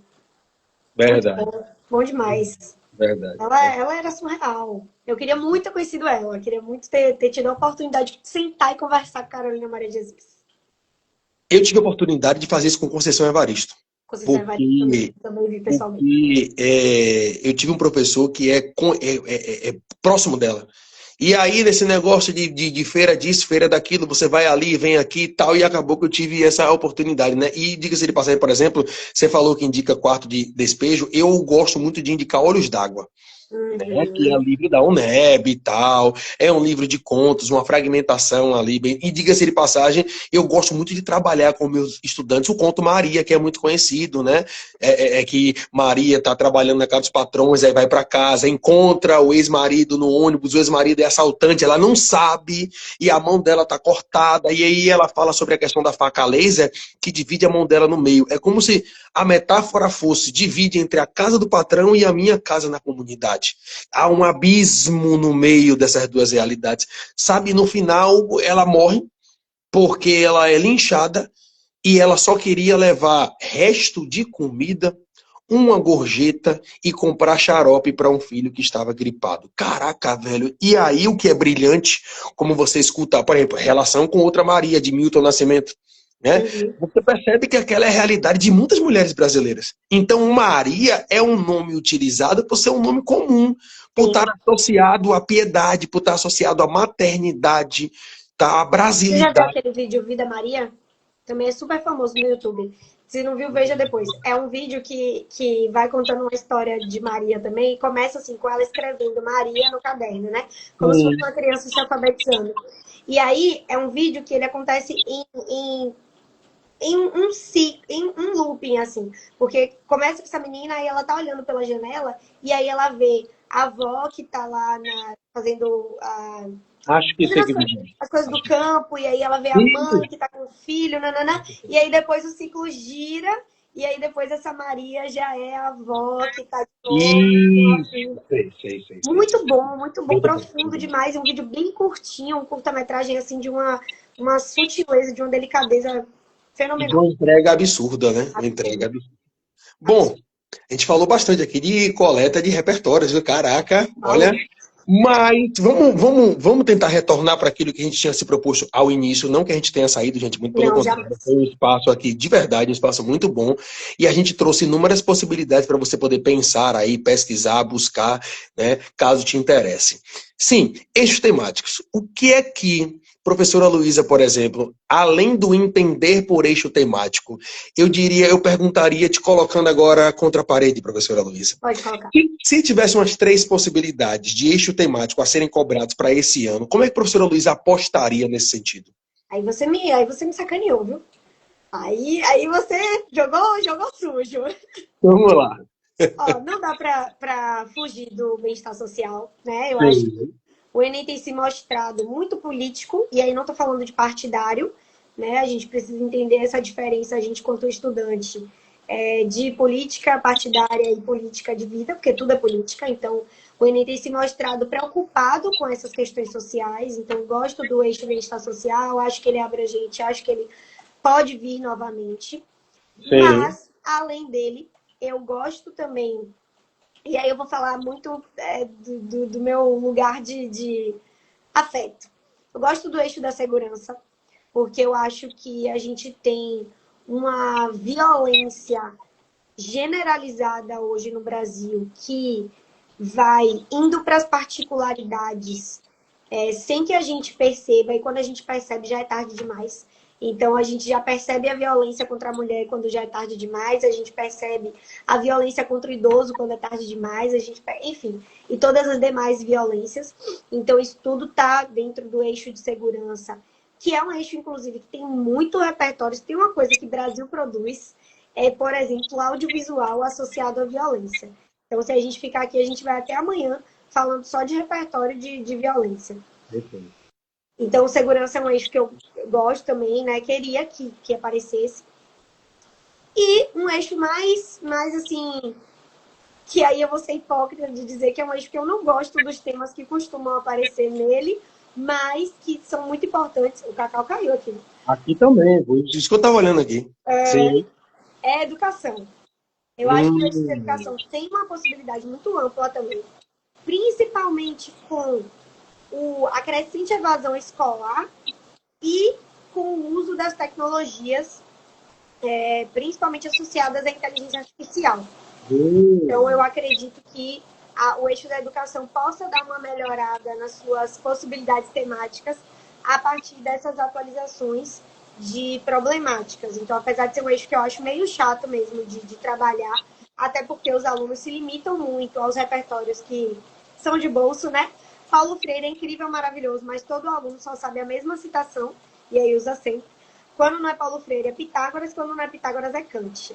Então, a gente tem as três citações aí clássicas do eixo de educação, e que eu sempre digo para eles, gente, a educação é um universo. Você vai ter aí vários documentários que são fenomenais. Você tem um documentário que chama Pro Dia Nascer Feliz, que é incrível, que vai tratar de educação.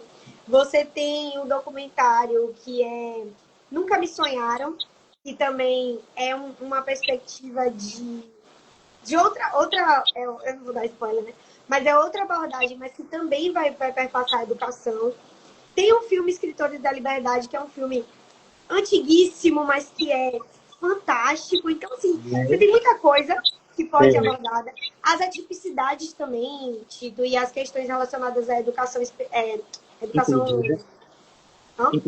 Inclusiva, isso. É porque antes chamava educação especial e atualizou, né? Então, educação inclusiva. Então, dá para falar de muita coisa aí dentro dessa perspectiva. Pronto, 3 eixos aí da PRO: bem-estar social, segurança e educação. Eu ainda continuo achando, e disse para eles ano passado, falei assim, podem me cobrar, o Enem vai continuar cobrando essa linha das minorias sociais. Falei para eles, podem me cobrar, o Enem vai continuar cobrando. Porque eu tenho percebido que justamente nesse governo Lula 3, você tem seguido essa linha, e é só você observar, poxa, num ano retrasado falou sobre os povos originários, as comunidades... Os tradicionais. Isso, obrigado, tradicionais, ok? Aí você vem um eixo relacionado à mulher, aí você vem um eixo relacionado à comunidade preta. Aí você vem um eixo relacionado ao idoso. Então eu tinha... Isso você teve pessoas em situação de rua também. Sim, foi o registro civil, né? Era basicamente... Sim. Que eu me lembrei muito, eu não sei se você lembra, de uma época que Ronaldo Fenômeno fazia uma propaganda para o governo federal, que tinha uma musiquinha, eu sou Maria, eu sou João. Na hora eu lembrei disso, tá? Não foi porque eu fui ver depois, não. E aí tinha também uma música que era... não sei o que lá, sou Anauê Pataxó, sou Ronaldo Nazário de Lima, eu sou Ana Nascimento, aí vinha assim, sou da família Brasil e tenho orgulho de ser brasileiro. Aí ele aparecia, né? Tirar a certidão de nascimento é de graça e garante benefícios para o seu filho, como escola, vacinação. É só o pai ou a mãe comparecerem ao cartório mais próximo. Isso veio na minha mente, ipsis literis, tá? Ficou assim, eu falei, caraca, eu lembro que tinha uma época de 15 anos atrás, que o governo brasileiro fazia campanha para o cidadão brasileiro ainda se registrar. Sim. E eu não sei se você tem esse caso, mas às vezes a gente tem parentes no interior que nasceram por volta de antes dos anos 50, que eles têm 2 datas de nascimento. Porque o registro era feito uma semana, um mês depois. Acho que Lula passa por isso também. Acho que Lula também tem 2 datas, uma de registro e uma de nascimento. Eu acho que sim, tenho quase certeza. E eu tenho uma tia que ela nasceu em 25 de novembro e foi registrada em 25 de dezembro. Um mês depois. Olha que loucura. Isso era muito comum porque você não tinha essa preocupação das famílias, essa é bem da verdade, né? De registrar o jovem logo. A política, que você falou aí com maestria, eu digo sempre para ele, gente, vamos para a etimologia da palavra política. A palavra política, ela vem do grego. E o próprio Cortella explica isso. Político é aquele que é cívico, é aquilo que é relativo ao cidadão. Então, viver em comunidade é ser político. Tudo que você fala é político, o que você escuta é político, o que você veste é político, porque defende o seu ponto de vista. A questão, Jesus Cristo foi o ser mais político da história da humanidade. Só que eu, Tito, polêmico como sempre, vou dizer de novo, a política de Cristo não cabe na política dos homens. Então, você levar aquilo para qualquer templo religioso, qualquer ambiente de religião, é tolher o cidadão especificamente a acreditar que Jesus foi adepto só de uma segregação, digamos, segregação, desculpa, uma distinção religiosa. E isso é um equívoco. Uhum. Então, assim, e, curiosamente, na mesma Grécia Antiga, aqueles que não se preocupavam com a parte social, que as pessoas que dizem assim, ó, eu nem esquento com a política, porque isso aí só tem ladrão mesmo e tal. Não que a gente não saiba que a corrupção, infelizmente, é inerente à política brasileira. Lamentável. Mas aqueles que não se preocupavam com a sociedade, antigamente, na mesma Grécia Antiga que vocês adoram trazer como repertório, eram chamados idiotás. Então, os idiotás eram aqueles que estavam alheios a tudo que estava acontecendo. Então, não seja alienado, não seja distante. Porque com algumas pessoas acompanhando, a política brasileira já é nefasta dessa maneira. Imagine se a gente deixa por inteiro de acompanhar a quantidade de absurdos que não são passados. Agora, por exemplo, nós tivemos aí a discussão relacionada às escalas, né? 6-1, 5-2 e a direita brasileira querendo descredibilizar a manifestação e a movimentação, né, levou no dia seguinte a seguinte situação para a pauta. Então vamos colocar logo escala 4-3? Bote aí, vá. Você tem coragem de bote aí para a gente fazer um teste? Bote 4-3. Duvido, eu te desafio, pode. Tá aí, bote aí, Coisa que eu não faço. Para você ver se a gente não vai estar de acordo com essa parada, bote aí. Era meu sonho não trabalhar sábado, domingo e quarta. Ó, para aí, não, Quarta era perfeito, no meio da semana. e dá aquela pausa, né, e tal. Velho. Caraca.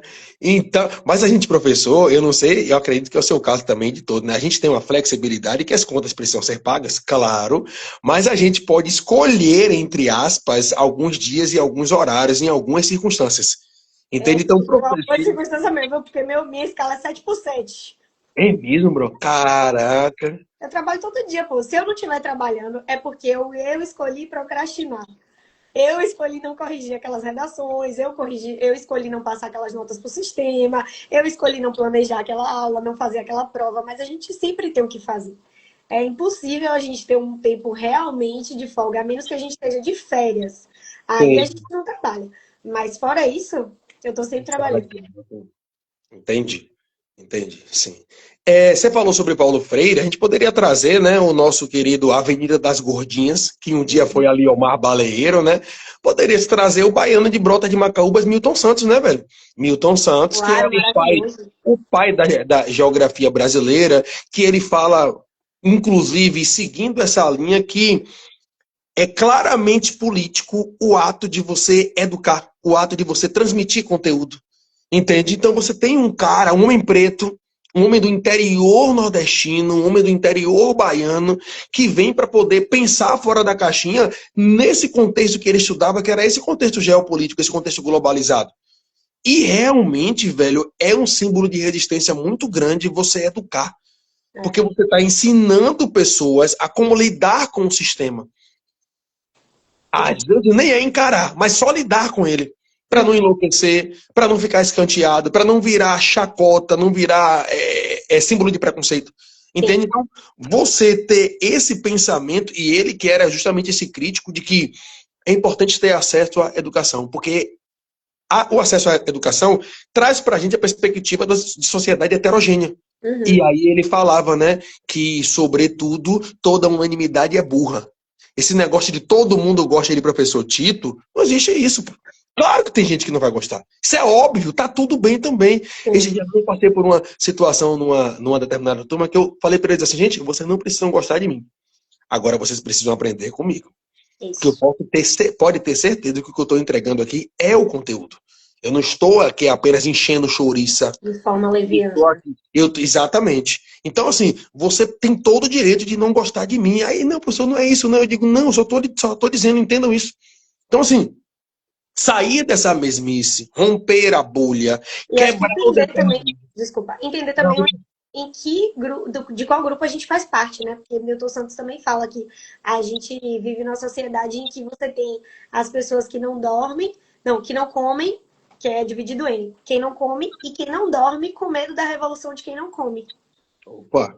que é incrível, né? Então, em que lugar eu estou? Eu estou no lugar dos que não comem ou dos que não dormem com medo dos que não comem? Que lugar é esse? E o que, que eu posso fazer com isso? É o famoso vender o almoço pensando na janta, né? Exatamente. O famoso vender o almoço pensando na janta. Pois é, velho. E aí, eu também acho que, diga-se de passagem, esse nicho, esse rol de temas de possibilidades trazidas pela educação, nesse momento eles têm sido utilizados numa linha muito clichê, tá? Sim, Naquela abordagem. Então, eu realmente acho que isso deveria ser aberto ao público. Por exemplo, esse uso, eu entendo de verdade você tolher, porque o jovem ele é imaturo, sim, tá? Ele é precipitado. Você tolher o uso do celular durante o momento da sala de aula. Só que a questão toda é que muitas e muitas situações que a gente, desculpe, tem em sala de aula, elas estão associadas ao uso dessas inteligências artificiais ou dessas novas tecnologias. uhum, E isso está, praticamente o celular virou um material em apêndice da gente. uhum. Eu brinco com eles, quer matar um de vocês do coração? É esconder o carregador. Esconda o carregador. O celular quando chega em 30% e olhe lá, você já fica desesperado, cadê o carregador, cadê a tomada e tal. Porque a gente criou uma dependência. Poxa, quantos de nós hoje é que realmente sai com dinheiro na carteira? Não, esqueça. Sem Entendeu? bola de carregar lascada. Ou que de repente leva a carteira para poder ter o documento. Se você hoje tem o Gov ali, E por exemplo, que carteira? você abre. Carteira, nem sei mais Entende? o que é carteira. Entende? Então, assim, eu já fiquei semanas com a minha carteira perdida, velho. E pensei, meu Deus, se alguém encontrou essa carteira na rua, tinha um dinheirinho dentro, uma teteiazinha, mas principalmente cartões e tal, depois eu fui achar ela e tal. Mas tudo isso deu esse conforto, entre aspas, porque hoje você tem aplicativos que facilitam essa demanda, entende? E também, né, é uma situação complicada, porque às vezes acontece daquele banco específico ficar fora. E É, você quer fazer um Pix em algum local e a vergonha alheia está ali à prova, né? é. Então, assim, Eu esse acho uso. que essa medida foi muito radical, do tirar completamente o celular dos estudantes na escola, porque não é só na sala de aula, né? É na escola. Então, eu acho que foi muito radical, desculpa, principalmente porque eu brinco com eles assim, né? A gente não se tira a droga de viciado de vez. A gente faz um processo chamado desmame. Então, você não tira de vez uma coisa que eles estão viciados de fato. A gente sabe que existe um processo que é químico, né? A gente fica viciado na dopamina mesmo, que é gerada ali pelo celular o tempo todo. Então, não se tira de vez, a gente vai tirando aos poucos. Mas o que foi feito foi essa medida drástica. Então, eu acredito que o nosso papel enquanto educadores é o de educar, educar para utilizar. Então, como é que eu vou tirar o celular do meu aluno se eu mesma, por exemplo, hoje não vivo sem? Então, eu trabalho com o meu celular. A gente está aqui trabalhando com o celular agora. Exatamente. Eu prefiro dizer a ele como é a forma certa de utilizar, como é que se dá uma utilização saudável, do que falar para ele não use, é horrível, faz mal, é proibido, não, não, não. Pô, e aí, hipócrita? Eu com o celular na mão lá falando isso. Às vezes a gente quer trazer uma canção, às vezes a gente quer buscar alguma coisa que a gente esqueceu e tá ali. Claro que nós somos adultos, graduados, o nível de maturação é outro, mas ao mesmo tempo, sabendo que aquilo faz parte justamente do nosso dia a dia com constância, eu diria que do hora a hora, dia a dia, pouco do minuto a minuto, né? É, E você para poder tolher completamente. É uma discussão muito delicada. Eu entendo que muitas vezes o celular ele estava entrando num grau de competição conosco que é desleal. com Ele certeza. é desleal, entende? Pela quantidade de possibilidades que você tem. Imagina só você entrar agora numa turma de primeiro ano, 1 hora da tarde, acabou de almoçar, para poder falar de repente sobre a introdução ao trovadorismo. Aquilo, obviamente, certo, não é interessante no caráter inicial. Até você, de repente, deslanchar alguma coisa, trazer algo com a sua dinâmica, a sua didática, beleza. Mas em si, até você, professor, fala, puxa, velho, caramba. É diferente, por exemplo, quando eu trago para eles uma aula-obra que a gente vai discutir um Dom Casmurro, vai discutir um Cortiço, vai discutir o Memórias Póstumas de Brás Cubas, vai discutir, sei lá, até a própria senhora, né, que tem aquele romance um tanto engessado, mas ao mesmo tempo você tem ali uma reviravolta que todo mundo finge que não sabe o que vai acontecer no final por ser romantismo, entende? Uhum, Uma mulher empoderada no século XIX, que ela é dependente de si, ela que quer comprar o marido, não é o marido que compra ela. Olha quantas possibilidades você Eu tem. E digo que eles a fofoca desse livro é maravilhosa. é isso, velho. Não, e outra, e eles, quando tem esse clima de fofoca, de ambiente, a gente percebe que eles ficam, né? Ficam Assim, e atentos. muitas vezes eu faço de sacanagem, faço de sacanagem mesmo. Eu começo a contar, quando chega na parte final, até que chegou uma hora que continuamos no próximo capítulo. Ah, isso é matar eles de vez. Aí eles vão pro YouTube e eu digo, pronto. Então, uma parte do que eu queria, que era do fomentar a pesquisa, já foi naturalmente levado para o seu pensamento. Uhum. Entende? Então, esse olhar, né, de tentar reviver mesmo o gosto por essas obras, ele tem sido muito difícil. Porque, com a sociedade imediatista que você trouxe mesmo recentemente, nós temos, infelizmente, uma população cada vez menos leitora. E aí saiu pesquisa recente, né, de 2024, que é humilhante, que na França você tem uma média de 13 livros lidos por pessoa por ano, e no Brasil você tem mais de 50% da população que não leu nenhuma obra. Não interessa qual é o cunho dela. Não interessa, Uhum. certo? Ah, Tito, mas eu leio a Bíblia no culto. Você lê fragmentos da Bíblia. Você não lê a Bíblia inteira durante um ano. Capítulo tal, versículo tal, você passou por, de repente, todos os livros, né, da Bíblia, mas você não leu ela na íntegra. Então é Uhum. esse olhar que a gente quer ter.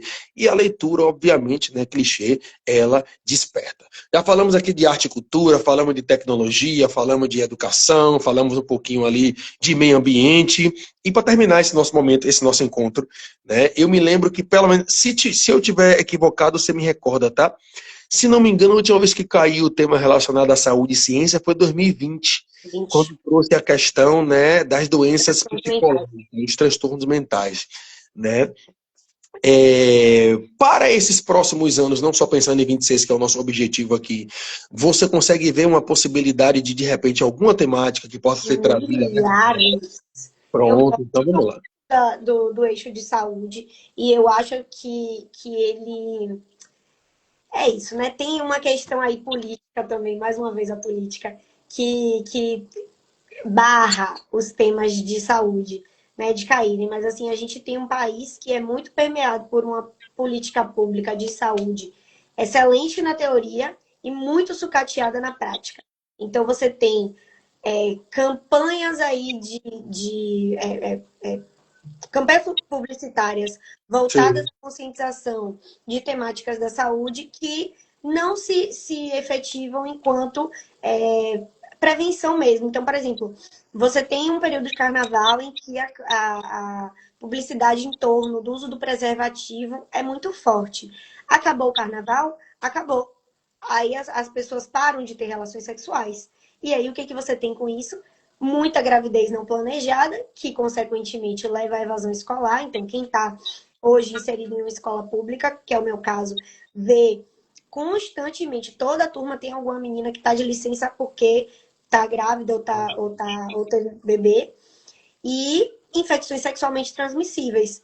Então, por quê? Por conta dessa preservação que não acontece durante todo o tempo, que é uma política muito restrita, né? E que, enfim, aí vem outras discussões. Na escola, você não tem uma abordagem de educação sexual amplamente difundida por todo o preconceito que existe. Então, se entende a educação sexual de uma maneira completamente deturpada. Então, não se faz nas escolas. Quando se faz, é de uma maneira muito precária. Raras são as escolas que, de fato, você pode dizer. A minha educação sexual, por exemplo, foi muito precária. Não sei a sua, mas a minha foi feita de uma maneira totalmente negligente. porque Então, ainda mais que eu era. muitas vezes a gente aprende com pessoas imaturas com a nossa faixa etária. E aí Exatamente. acaba, sim. Principalmente que eu vim de berço evangélico, né? Hoje eu, eu ia brincar que, graças a Deus, eu sou de religião de matriz africana, mas eu vim de berço evangélico. Então, é um tabu. Conservadorismo, receio de conversar, né? Porque Exato. assim, muitas vezes as famílias acham que ao conversar vão estar instigando a. E é o equívoco, porque É, obviamente você está orientando com a visão de um adulto de confiança, porque às vezes vai se ter uma conversa com um adulto, mas que tem décimas intenções. Entende? Então é um diálogo realmente muito sensível, principalmente quando se fala nesse cuidado com as meninas, com as mulheres. Uhum.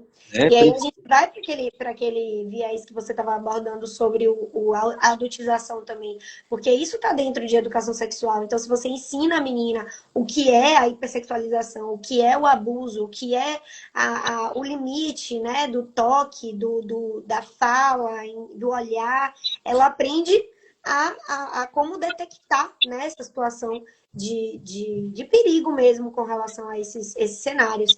Então, essa é uma questão para mim que é muito forte de saúde.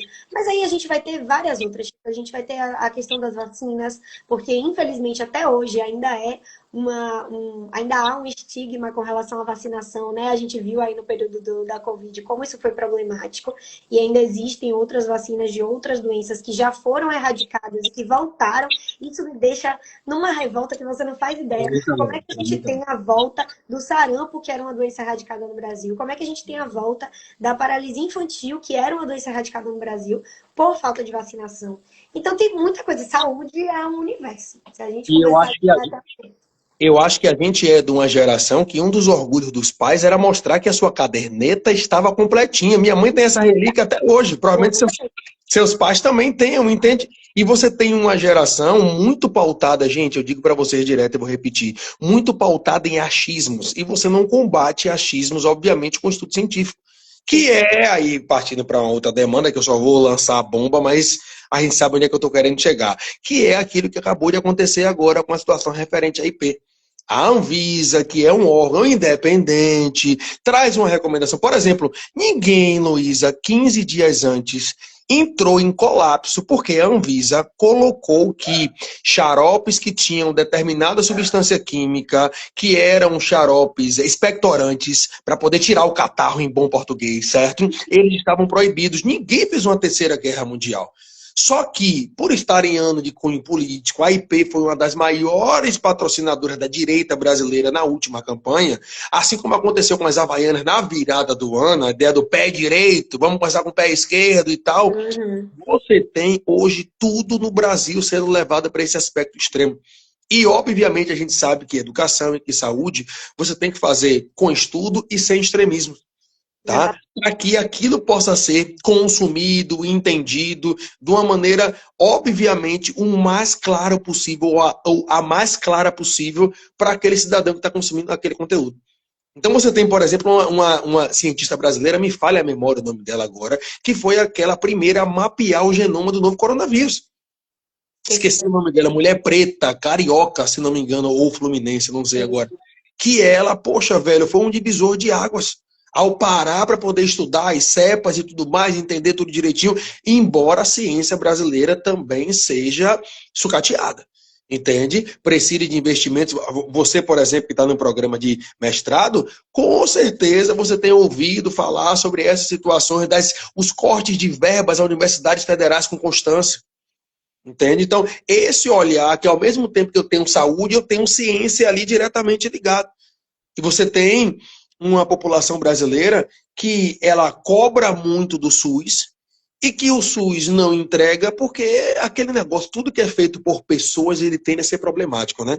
É como você falou, no papel o Sistema Único de Saúde é invejado por diversos países. Sim. Às vezes você tem brasileiros que moram fora que vão pagar por alguma situação que passa na casa do milhar de dólar. Fica devendo, fica endividado por causa disso. Isso, e aqui, eu sei que às vezes uma consulta pode demorar 6, 8, 9 meses, você tem um sistema gratuito, só que lamentavelmente lá dentro, as pessoas, desde a marcação até o atendimento, elas não estão devidamente engajadas com aquilo ali, entende? Que é o que às vezes a gente em educação escuta do colega que trabalha num colégio particular grande e trabalha no estado, dizendo que ele descansa no estado. É a mesma coisa do médico que vai para a UBS, que vai para a UPA, e chegando lá, ele nem olha na sua cara, você fala que está com 3 sintomas, e ele olha e diz, é virose. Vai para casa, toma um paracetamol, toma uma dipirona, e tá tudo bem. Ele não fez uma anamnese, ele não parou para poder realmente, sabe, auscultar você. Entende? É a mesma situação do colega que vai lá entregar um trabalho de qualidade duvidosa. Então, é esse olhar que a gente precisa ter. É muito fácil você falar de um lado, é muito fácil você falar de uma questão, mas você muitas vezes não se colocar naquele ambiente, né? Alô, parceiro Vitão, aquele abraço. Né? É muito fácil você julgar sem entender como é que na prática aquilo poderia funcionar e funcionar melhor, Uhum. obviamente, né? E funcionar melhor. Então, assim, esse eixo da saúde, ele é um eixo principalmente nessas questões relacionadas aos problemas sociais. Há quanto tempo, né, psicossociais, há quanto tempo a gente não tem ouvido falar sobre doação de órgãos, por exemplo? Entende? Uhum. Há quanto tempo? Sabe que é um tema muito batido, que vez ou outra, durante o ano, o estudante treina com aquela linha temática. Tá? Sim. Então, é tudo isso que a gente tentou abordar aqui, é tudo isso que a gente tentou trazer. Eu gostaria de, mais uma vez, agradecer você pela parceria. Eu e Luísa estamos nos conhecendo agora e aqui, viu? A gente conversa pelo WhatsApp muito rapidamente, mas a É. primeira interação realmente que a gente tem foi essa, uma interação muito agradável, de verdade, tá? Muito bacana esse bate-bola. Eu espero que um dia a gente possa realizar ele pessoalmente, né? Num aulão ou algo do tipo, que vai Farei. ser absolutamente uma experiência tão incrível ou ainda melhor do que essa, tá? Obrigado mesmo, querida. Um forte abraço, um ótimo fim de semana. Tchau, tchau, gente. Aproveitem, estudem bastante tudo que a gente conversou aí, que foi enriquecedor, de fato. Mais de 1 hora e meia de conteúdo. Quem tá passando por aqui depois, aquele salve para você e dá uma moral pra gente, viu? Qualquer coisa, Tito, e aí onde é que eu encontro vocês dois? Tirando as instituições que a gente trabalha, você tem a nossa República da Redação, em que todo mês você tem uma aula comigo e uma aula com a professora Luísa, além dos conteúdos que são entregues semanalmente das outras diversas aulas, ok? Um beijo, um queijo e uma patinha de caranguejo. Tchau, tchau, minhas vidas. Valeu! Tchau.